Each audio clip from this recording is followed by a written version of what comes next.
don't know about you, but I have been glued to the TV all weekend, watching all the news, everything.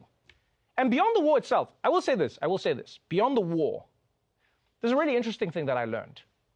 And that is, a lot of people on TV didn't expect a war like this to happen in, let's say, certain neighborhoods. This is not a developing third world nation. This is Europe. These are prosperous, middle-class people. These are not people trying to get away from areas in North Africa.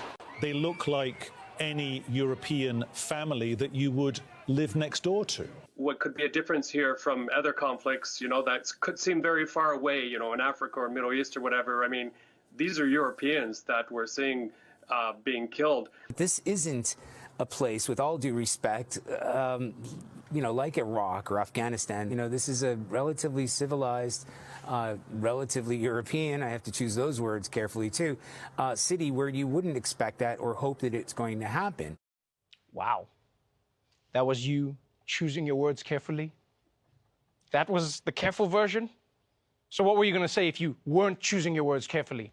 I just hope the next time this happens, it happens back in the Middle East where it belongs. Like, here's the thing, people. Here's the thing. Beyond the racism, right? Like, let's forget the racism. Oh, how I wish we could forget about the racism. You do realize that until very recently, fighting crazy wars was Europe's thing. That was Europe's entire thing. That's all of European history. They even had something called the 100 Years' War. You understand how long that is? That's like a decade.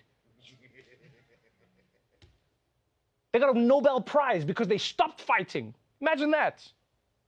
Now people are going to be like, oh, to see this in Europe, to see this.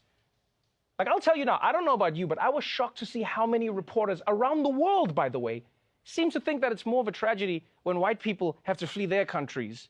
Because I guess what, the darkies were built for it? I mean, you see how they run in the Olympics, Peter. Clearly God has given them this talent for a reason. I totally agree. I mean, even if this wasn't a war, these people would probably be fleeing their homes for fun. It's just who they are.